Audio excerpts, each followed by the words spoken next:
This is Pukeology Podcast, where science meets your hilarious puke stories and the tips and tricks to stop that chuckle that you need. You never know what's going to spew out of her mouth. Here's my mama, Dr. Pukeology.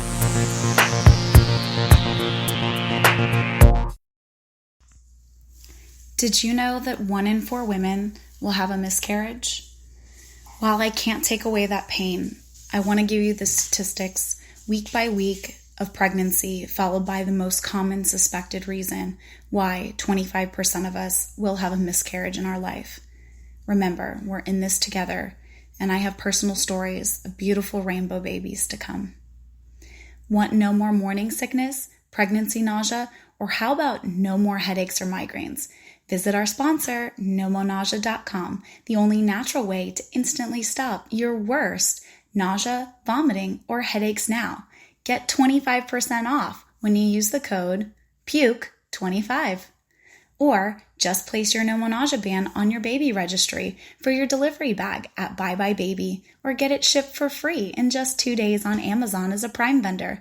And know your little ones are always taken care of with the first No More Nausea Kids and No More Sleepless Nights Kids, which works on moms too that want a great night's sleep and who might also have small wrists. Now available at your local CVS store. After a tough topic like miscarriages, you need some hilarious pregnancy humor. That may just make you want to pee your pants, like you don't have to pee all the time anyway, with hilarious stories like social media made me puke, tears and terror, or planes, trains, and automobiles. If you want to learn more about your pregnancy, humor and knowledge is the key to help you survive these 9 months. And just know we're in this together. Today, you will learn the science behind what is a miscarriage, signs of a miscarriage, and the most common causes week by week in pregnancy. I will also discuss why some physicians believe it is easier to get pregnant quickly after a miscarriage, and exploring the right amount of time to get pregnant again following the loss of a child. The science of puke, Pukeology.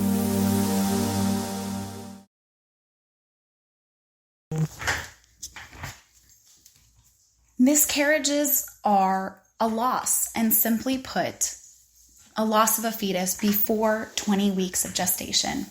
Miscarriages are also called spontaneous abortions or early fetal loss. Now, unfortunately, about 50% of all pregnancies end up in miscarriage. Most miscarriages happen so early in pregnancy before a woman even realizes that she's pregnant or misses a menstrual period. As many as 15 to 20% of women who realize that they are pregnant end up having a miscarriage. That's where we get the 1 in 4, 1 out of every 4, about 25%. Early pregnancy loss tends to occur in the first trimester, within 3 months of pregnancy. The chances of having a miscarriage decreases as your pregnancy grows. After 20 weeks, you are unlikely to experience miscarriage, and if it does happen, this is called a stillbirth. So remember, the difference is underneath 20 weeks of pregnancy, it is called a miscarriage, and above 20 weeks, it's considered a stillbirth. And we'll talk about the different reasons as well as what can be done from a surgical standpoint as well as a body spontaneous standpoint. So what are the symptoms of a miscarriage? The following are each symptoms and could be responded to and shown in a woman's body either as single entities and or a combination of all. The first, vaginal bleeding. The bleeding begins as a brownish discharge and goes from light to heavy very quickly. Severe cramping in your belly, lower back, and also pelvic area. 3, diminishing early pregnancy signs, like you're no longer having morning sickness, you're no longer having nausea, vomiting, or breast tenderness. Fatigue, and also weight loss. It is important to note that your vaginal bleeding, or if you're having severe pain in your lower back and abdomen and pelvic area, while pregnant doesn't always suggest that you're having a miscarriage. These symptoms can also be caused by other conditions, such as an ectopic, also called a tubal pregnancy. But if you are having pain or bleeding, please make sure that you're visiting your healthcare provider, your OBGYN, your physician, or whoever is monitoring you in your pregnancy. To learn more about what an ectopic pregnancy is, ectopic pregnancy complications, and or signs that you're having an ectopic pregnancy, go to Pregnancy Pukeology Podcast, episode 24, Ectopic Pregnancy Complications. In addition, early pregnancy signs tend to diminish like your pregnancy's progress. So there's a disappearance, and this disappearance of other things that come about with pregnancy suggests the possibility of a miscarriage. Many miscarriages happen at home with heavy bleeding, especially if you're in your first trimester. If you continue to have heavy bleeding even after delivering, and I say delivering, but what I really mean is if you end up throwing a big, huge blood clot, so it's like the heaviest period that you've ever had, and you hear like a bloop in the toilet, that heavy blood clot could potentially be the fetal remnants, the actual fetus itself that's coming out. Because remember, they're very small up until about 20 weeks or so, and they are still easily passed by your body through your vagina. Fetal remnants is something that could potentially be still stuck inside.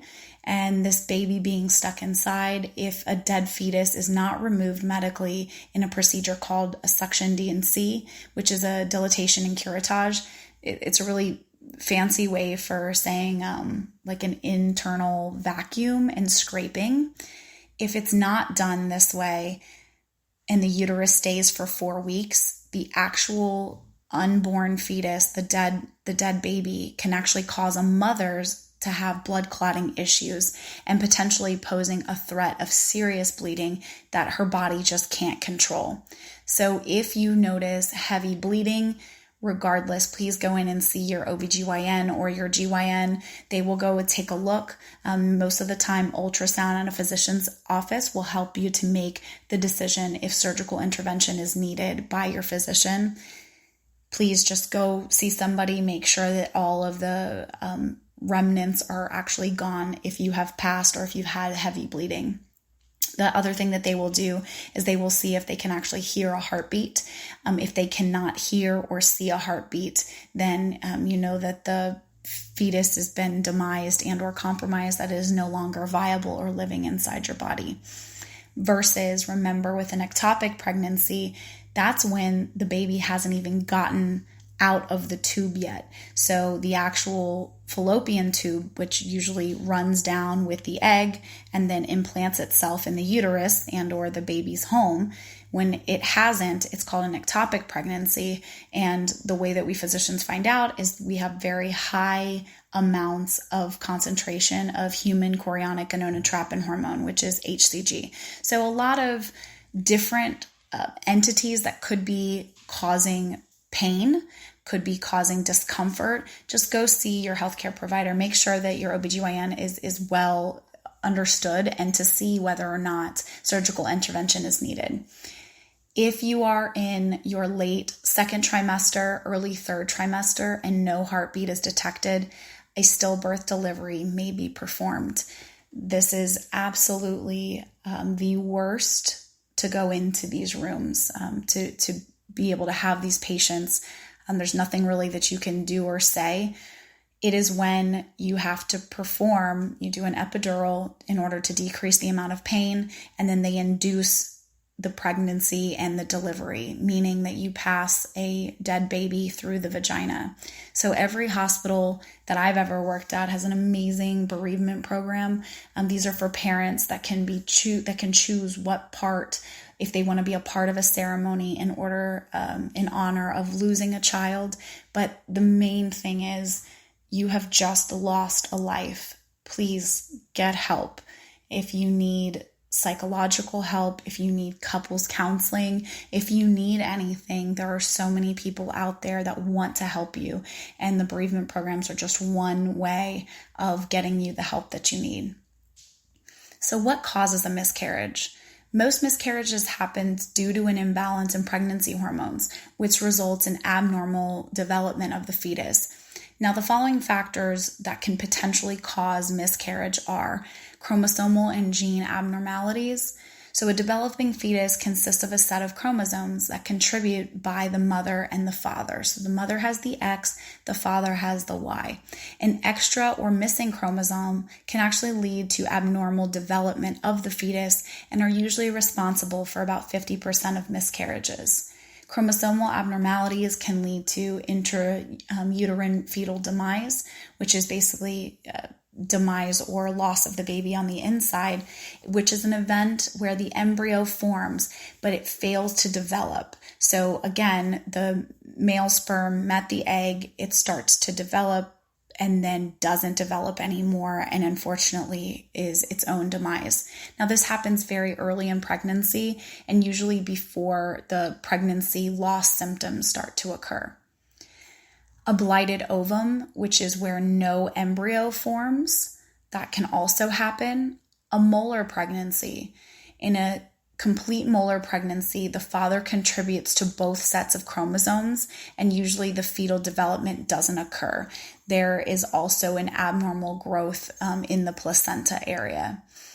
In the partial molar pregnancy, and you've heard these much more frequently, the father contributes 2 sets of chromosomes and the maternal chromosome usually still remains. This results in an abnormal development of the fetus in the placenta. Both the molar and partial molar pregnancies lead to an unviable pregnancy. So again, molar pregnancies are something that you've heard that are common, as well as ectopic pregnancies. But all in all, a vast majority of the cause of miscarriages is going to be chromosomal, where they just wouldn't survive as is. So stop blaming yourself. Women, there's nothing that you have done that has caused this baby to not be viable. You've done everything right. It's kind of like the luck of the draw, and the baby just wasn't going to be able to survive as is. Now, maternal causes of miscarriages do happen. A woman with an underlying medical conditions and poor lifestyle habits can also miscarry. But sexual intercourse, exercise, and working do not cause miscarriages. And although stress is not good for mom or baby, or a fight or whatever that may be, it is not a reason for a miscarriage. The following factors can interfere with the development of the fetus, leading to miscarriage. And you have to also remember that organogenesis, basically the formation of organs of this baby, usually happens between 8 and 12 weeks. And this is the majority of time that we see the miscarriages happening in. And it's because of the fact that there were some abnormality, something that wasn't correct or wasn't right. But again, these are the following features or factors that can interfere that the mom actually has, and it could lead to a miscarriage. Uncontrolled diabetes, so super high sugars that are completely uncontrolled, thyroid or exacerbated thyroid disease, uterine or cervical problems. We'll talk about a cervical cerclage in a different episode. Basically, it's where the cervix can't hold it. And so a lot of these mothers actually have to put sutures in their cervix to hold in a baby. The uterus itself, some mothers also have issues with their uterus, such as uterine fibroids that could prevent the baby from growing appropriately. Hormonal problems, so an imbalance in hormones. Uncontrolled high blood pressure. Remember, the mother's body is there to save itself first. Even though we are giving everything that we have to this baby, if the mother has a high blood pressure, it's being caused because of the baby. That's why you hear what's called pregnancy-induced hypertension, or PIH. And the body will get rid of the problem before it sacrifices itself.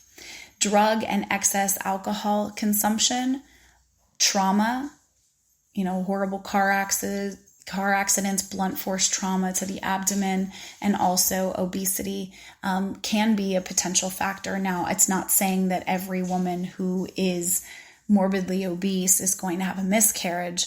It's just these are the overwhelming studies that have shown that mothers grouped in these areas have been finding a higher prevalence of miscarriages versus those who do not possess any of the following factors. Wow, that was probably one of the most difficult pregnancy podcasts that I have actually done, because it's not the joys of pregnancy. It is on miscarriages. And I will tell you that I am my mother's only, meaning she has had in vitro fertilization multiple times and they all failed. But I was able to give her 2 beautiful grandchildren. And every single one of my friends who have undergone miscarriages, from my grandmother having 6 miscarriages to my stepmother having 5 miscarriages, each of them did have beautiful children thereafter. So my heart goes out to you if this is something. I just hope that the science behind it will give you that relief and awareness that you need right now, that it is not you, it is not your fault, and this is just the way that human nature and the nature of your body is working. In order to get off of this very intense subject matter, let's get into some pregnancy stories, some hilarious pregnancy stories.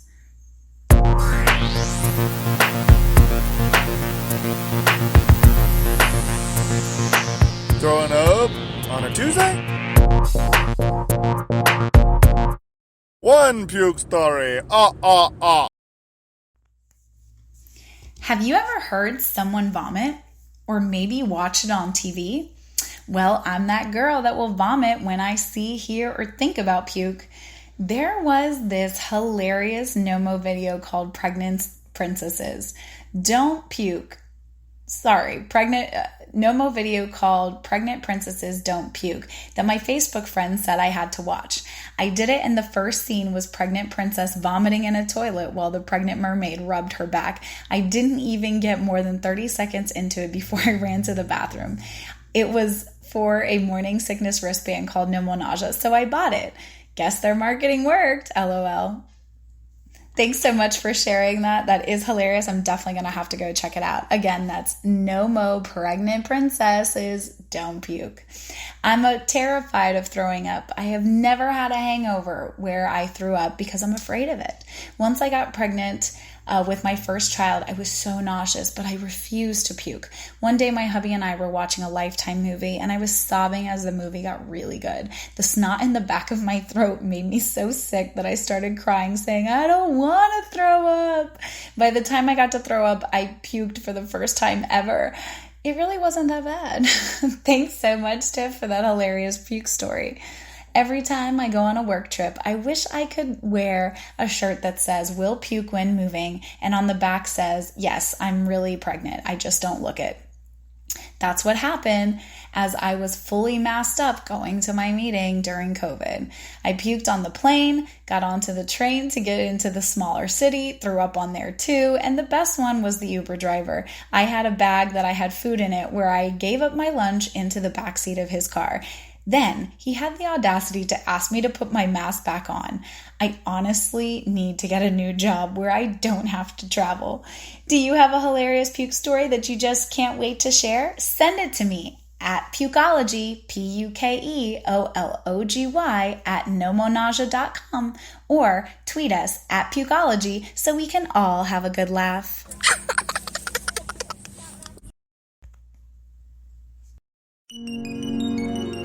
Tips and tricks to stop the up chuckle that you need.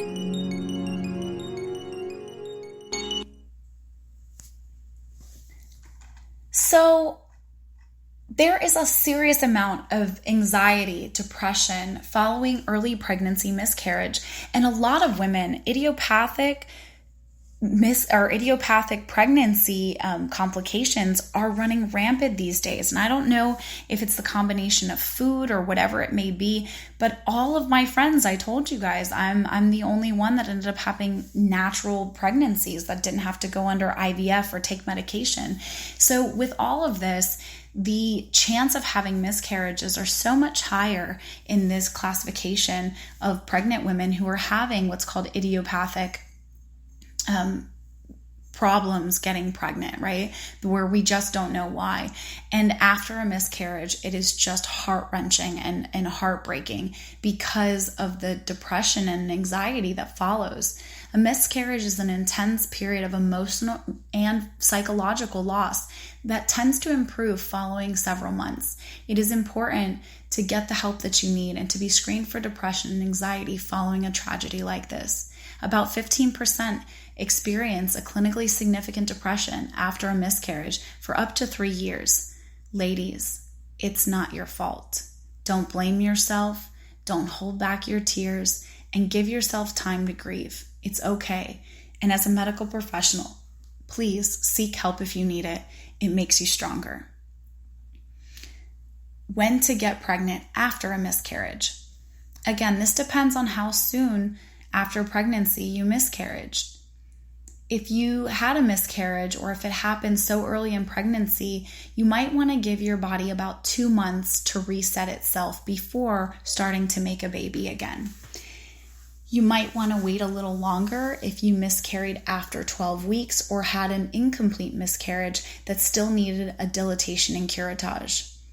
Remember, after any type of procedure, we always suggest waiting 4 to 6 weeks to have sex because you have had a procedure done, just in case, because again, stripping the nutrients of your uterine wall, it doesn't happen because we want it to happen whenever we go in there and have to actually take out the baby's remnants, but it's the reality of it, right? So you're going to be scraping and literally think of like an ice cream scooper. You're going to be scooping anything and everything that could be potentially in there out.